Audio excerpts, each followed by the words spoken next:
Ja Ruotsi pääsee pyörittämään. Ja tuleeko tästä sitten Sundinille paikka? Tulee Sundin maalin kulmalle ja...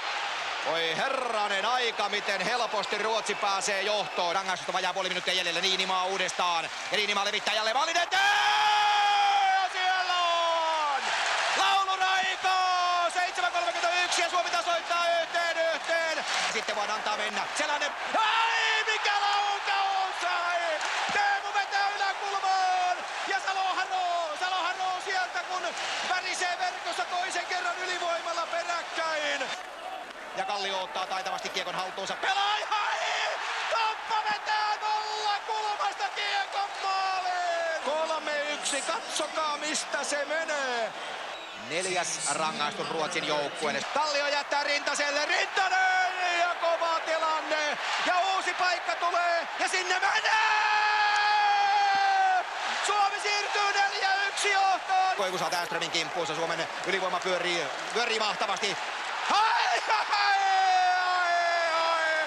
Uskotteko kotona? Peli on 5-1!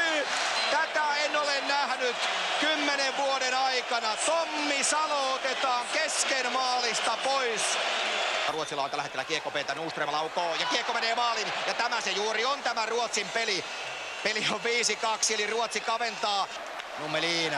Ja sitten lähtee suomalaispelaaja jäähylle. Nyt eletään todella kriittisiä hetkiä tässä ottelussa. Forsberg ja maalin eteen loistavasti syöttö ja kiekko pomppii jo siellä ja pomppiiko se maaliin? Pomppii. Ruotsi on kaventanut jo 5-3. Ja kiekon menetys Selänne yksin läpi ja Teemu vaan Telkvist torjuu. Ja jälleen on kova tilanne ja maali. Kyllä nyt täytyy sanoa, että Ruotsi on käsittämätön joukkue. Ja vauhtiin ei Foppaa parane päästää. Taas blokataan suomalaispelaaja irti ja näin Forsberg pääsee tulemaan keskeltä vapaasti. Ja saa vietyä kiekon aivan vapaasti ja vanhan aikaisella.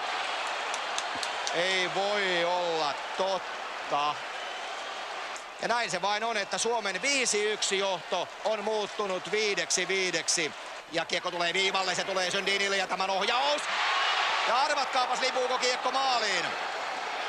Käsittämätön on tapahtunut. Ruotsi on siirtynyt ottelussa 6-5 johtoon. Suomen maali on tyhjänä ja siitäkö vielä tehdään sitten lopullinen ratkaisu? Ei tehdä, mutta Ruotsi voittaa tämän ottelun käsittämättömän ottelun jälkeen. Kyllä on kalpeita poikaa Suomenkin vaihtoaitiossa.